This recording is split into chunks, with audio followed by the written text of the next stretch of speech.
And I'm playing off of this thing I mentioned in our last gathering, the transhumanist movement on the planet, the move to technology.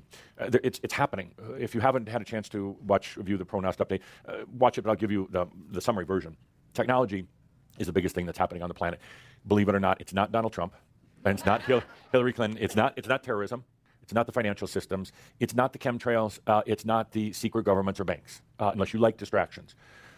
It's not the environment so much, but that plays a big role. It's not the things that are going to captivate you in the news each day or captivate you with your discussions of all the conspiracies on the planet. The conspiracies, in particular, are huge distractions. Why do they suck in so often spiritual people? Why do these conspiracies, just like they're a magnet for those on the spiritual path? I don't quite understand. That's not what's happening on this planet.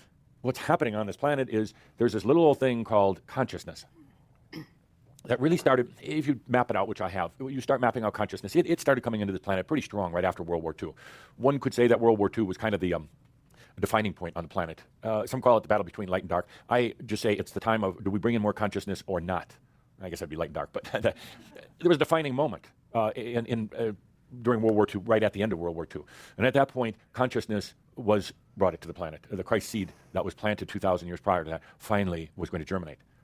It's no coincidence that most of you came in within the next 2.5 decades of that, 3 decades maybe, which is just a blink in time. But it's no coincidence that you came in to bring in consciousness. That's what you brought in. You were born into this body and you grew a mind, but what you brought in was consciousness. And not just you, there are many others around the planet, but you brought in consciousness, and that started to change things. And you could watch the history, the evolution, going through particularly in the late 50s and the 60s, tremendous social change on this planet. And it kept on for a while in the 80s, I don't know, but then after that it kept on. That's what you brought in, and that's what made a difference. That's what brought us to the quantum leap, consciousness. And consciousness then brought technology. Look at it in your lives, in your personal history in life. When did the first real personal computer come out? In your lifetime, and it wouldn't be here if it wasn't for you. And look at all the developments in technology, particularly in computerization, that have made such a profound effect on this planet. And it's going quantum, you could say. That's the thing. Technology, but technology that was brought forth by consciousness. That's what's happening on the planet. And it's going to continue. And I call this the transhuman series because it's a play on those who, the intellects and the scientists.